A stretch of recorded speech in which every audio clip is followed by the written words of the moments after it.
Poppy Playtime, Strings of the Damn Netted began with an email. No name, no subject line, just a single link. Against your better judgment, you clicked it.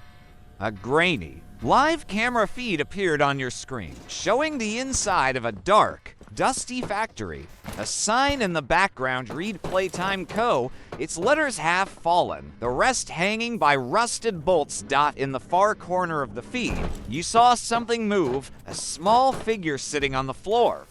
It was a doll with crimson hair and a porcelain face. Its head slowly turned toward the camera, and though you knew it was impossible, you felt its glass eyes looking straight at you. Then the feed went black, replaced by a single sentence. Find me before they do. You didn't know why, but you went. The front gates of the factory loomed like the mouth of a sleeping beast. Inside, silence. The air smelled of metal and mold. The walls were covered in children's drawings, stick figures playing with, smiling toys, but every face had been scratched out. Your flashlight beam caught something hanging from the ceiling, strings, dozens of them, at the end of each string. A toy dangling lifelessly, swaying as if something had just passed by. A faint humming filled the air, a nursery rhyme, sung off-key. Following the sound, you reached the puppet theater room. On the small stage sat the doll from the camera. Feed, Poppy. Her limbs were tangled in strings, her head tilting unnaturally as she whispered, "They cut the strings." And now they walk alone. Suddenly, the strings above you began to twitch. The toys hanging from the ceiling started moving, not from the wind, but from something pulling them. A shadow slithered across the wall, impossibly tall and thin, with arms that stretched into the rafters. Before you could run, the theater door slammed shut. The lights flickered, and in the brief flashes you saw it, a massive, gaunt figure, with a stitched smile dragging the strings like a puppeteer. Its eyes were empty sockets, but they followed you as it stepped forward, each movement jerky and wrong. You dove backstage, stumbling into a maze of storage corridors filled with dismembered toys. Behind you, the sound of strings whipping through. The air grew louder. You turned a corner, only to find Poppy again. But now her strings were cut, and she was holding a pair of rusty scissors. She looked up at you, smiling. "Run now, I'll keep him busy." Her voice cracked, and before you could speak, she shoved you toward an emergency hatch. You crawled out into the night, breathing heavily. When you looked back, the factory was dark again, the humming gone. Only the sound of strings swaying in the wind remained.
Ooh.